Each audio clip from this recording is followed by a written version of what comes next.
Hey, what's up, man? Or woman? It is the Ant-Man channel, and it is Monday the 22nd of July, 2013, and I got in front of me an article from WND.com. And this particular article is written by Michael, or F. Michael Maloof, who I've read a couple of his articles before, and he's one of the best, I think, over there. WND exclusive.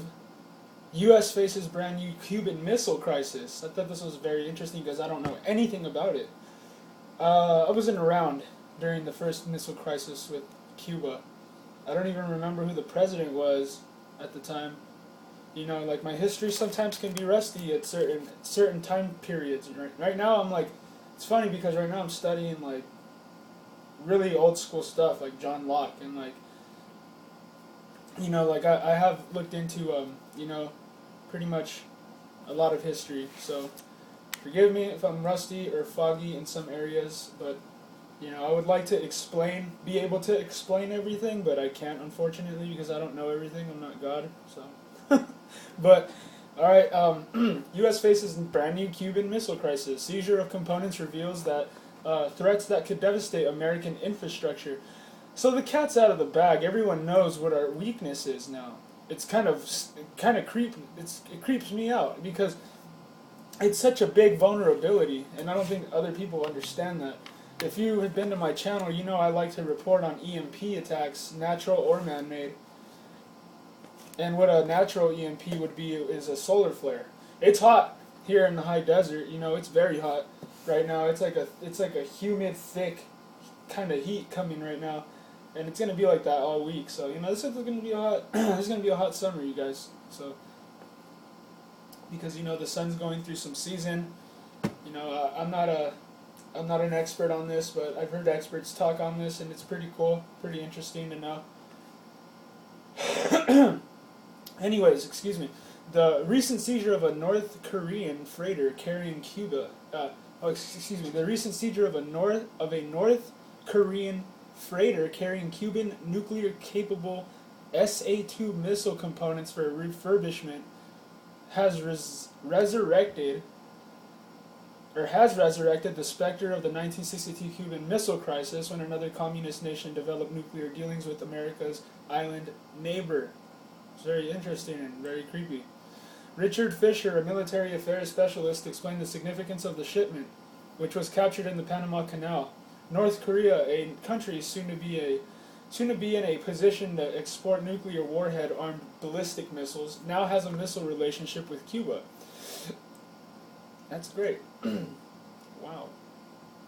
Until now, there has not been extensive military cooperation between Cuba and North Korea. However, a high-level North Korean delegation recently visited Cuba, possibly resulting in a deal for Cuba to send military equipment to North Korea for refurbishment in exchange for barter payment with some 10,000 tons of sugar that was declared as the cargo.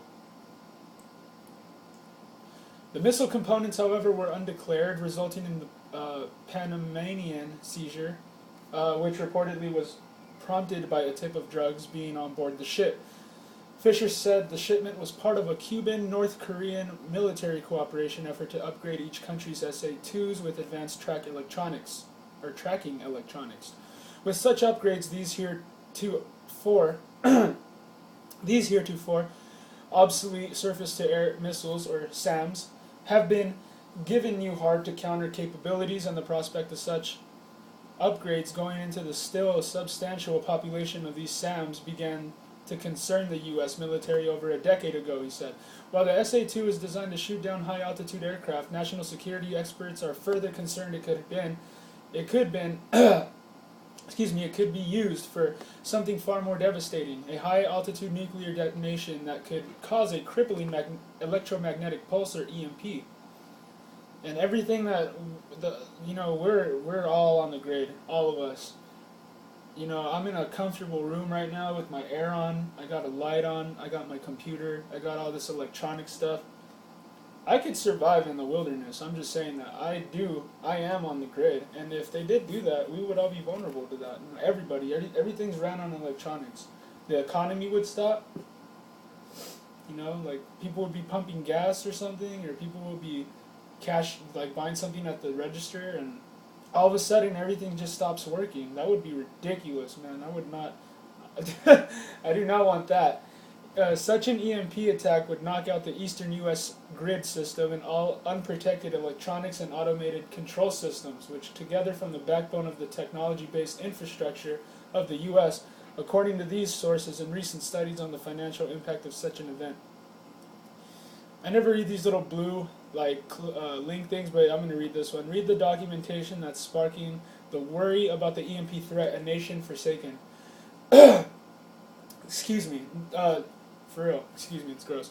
But anyway, on the W&D store, they have 1 billion books. I'm not even kidding. I think it's 1 billion because I can't number that high. I don't know. I'm just kidding. But seriously, there's a lot of books on there, and one of them is A Nation Forsaken, and this one has like a lot to do with this. This is stuff I didn't know too long ago. I'd say I've only known about this for about a year. I don't know how long everyone else has known about it, but it seems like everyone else has known about it except for me. So get in on this, you know.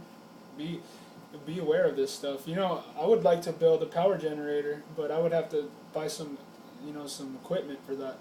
It was an SA-2 that downed an American U-2 on May 1st, 1960, while undertaking a high-altitude reconnaissance over the then Soviet Union. The UC was flown by Francis Gary Powers, who was captured and put in prison for 2 years. Another SA-2 shot down Major Rudolph Anderson's U-2 over Cuba 2 years later during the Cuban Missile Crisis. Powers, who was employed by the U.S. Central Intelligence Agency at the time, was aware that the Soviet aircraft were not capable of reaching the altitude at which the U-2 could fly. The CIA, however, was unaware that the Soviets had developed the SA-2 or its high altitude capabilities. Since then, the SA-2 has been modified to make it more capable. The SA-2 and its radars is still in use in a lot of countries, as said James Hardy, Asia-Pacific editor of IHS, Jane's Defense Weekly, and progressive upgrades to the radars and the missiles means it is not completely useless. Because the Soviet radar system remains in use, the U.S. and other countries have come up with the ability to jam its radar. However, the radar has been modified over the years to undertake counter electronic measures that have been fitted to later post-Soviet models for radar. Post-Soviet models of this radar, Hardy said. In looking at the potential military relationship between Pyongyang and Havana, other national security sources say that Cuba could be used as a potential base from which the North Koreans could move a freighter along the U.S. East Coast to launch the missile to explode a small, high-altitude nuclear device above the highly populated region stretching from New York to Richmond, Virginia. The SA-2 is a surface-to-air anti-aircraft missile that could be used for an EMP attack. If armed with a nuclear warhead and launched from a ship near the U.S. coast, according to Peter Vincent Pry, a former Central Intelligence Agency analyst who was staff director of a congressionally mandated commission to look at the impact of an EMP event on the nation's critical infrastructures. Pry today is executive director of the Task Force on National and Homeland Security. In an exclusive interview with W&D, Pry pointed out that the ceiling of the SA-2 is up to 35 kilometers, which goes beyond the minimum optimal height for an EMP burst. Pry said the SA-2 could achieve this ceiling from an HE, high explosive, warhead weighing, depending on warhead type, 200 to 295 kilograms or 440 to 650 pounds. The U.S. Cold War era W-84 neutron warhead,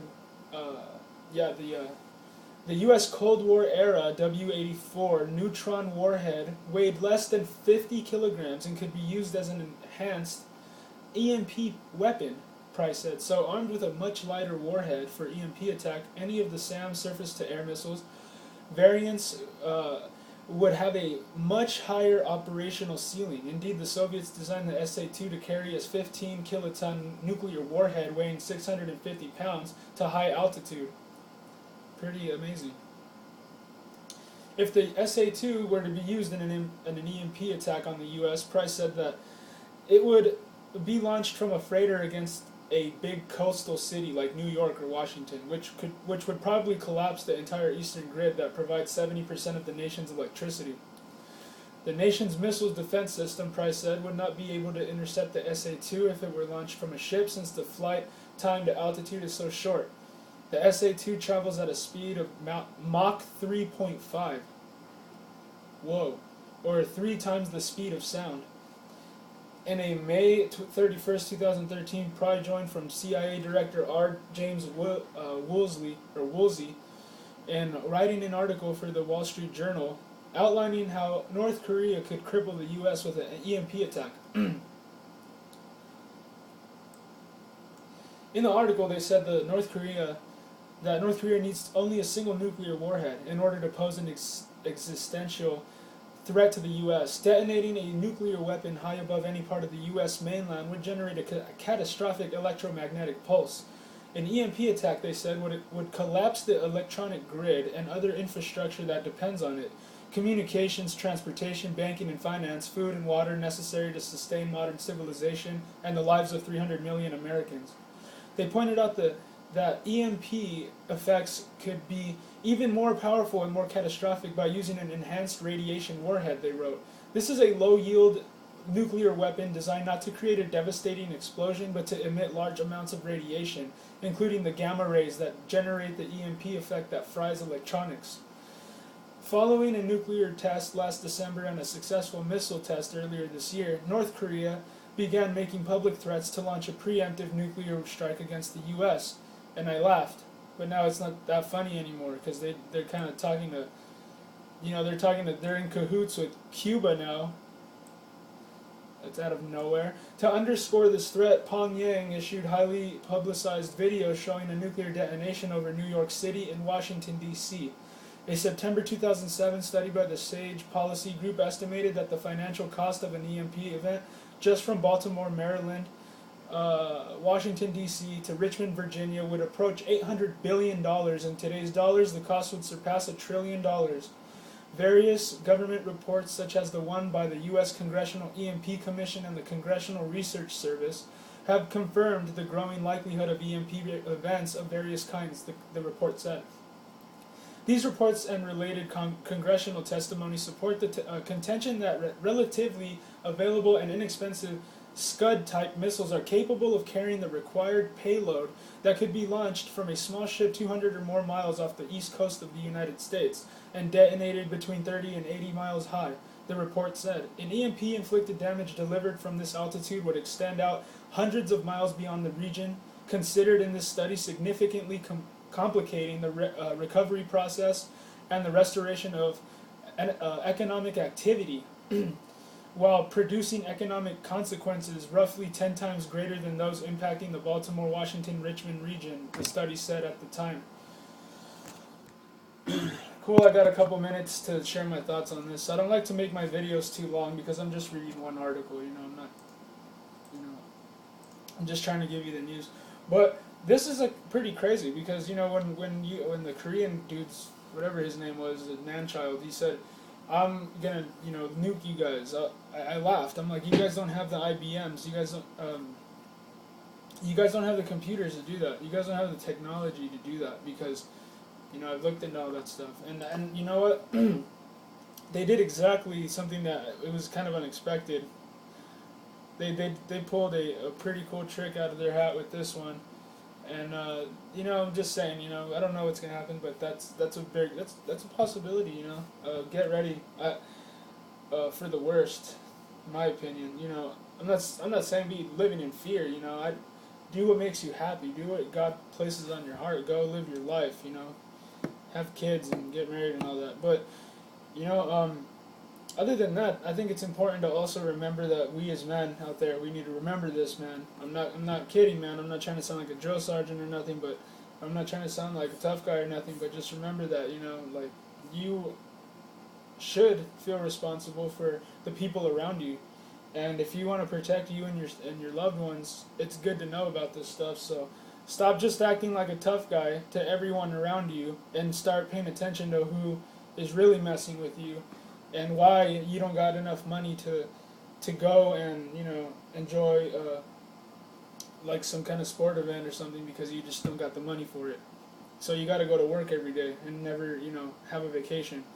Think about that, man, because You know, if we could little by little fix just the way us Americans, um, you know, like, it has to come from the inside, the change. But I believe that we can. I believe a lot of people out there are waking up, and it's really exciting because it's like there's like a new, that's like what they call it. There's a new age coming. There's a new, like, this what's going on right now is like phasing out into something else, and it's just pretty exciting to look at.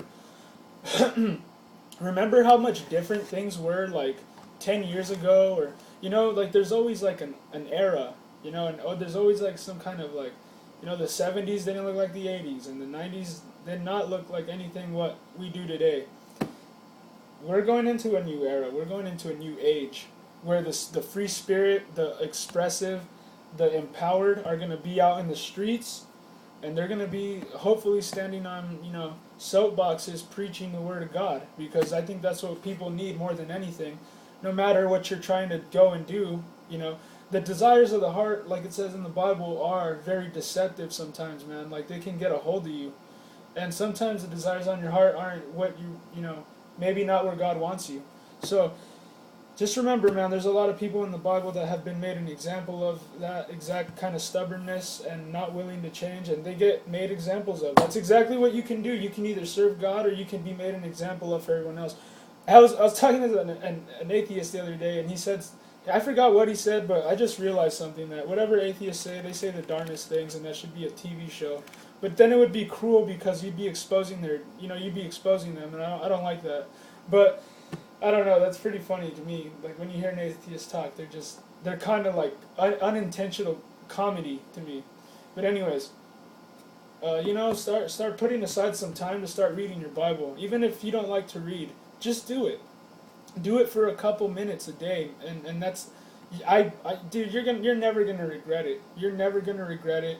Stop believing what people tell you about religion and stuff like that. Just read a good King James Bible, and try to, and then you can't go wrong with Jesus.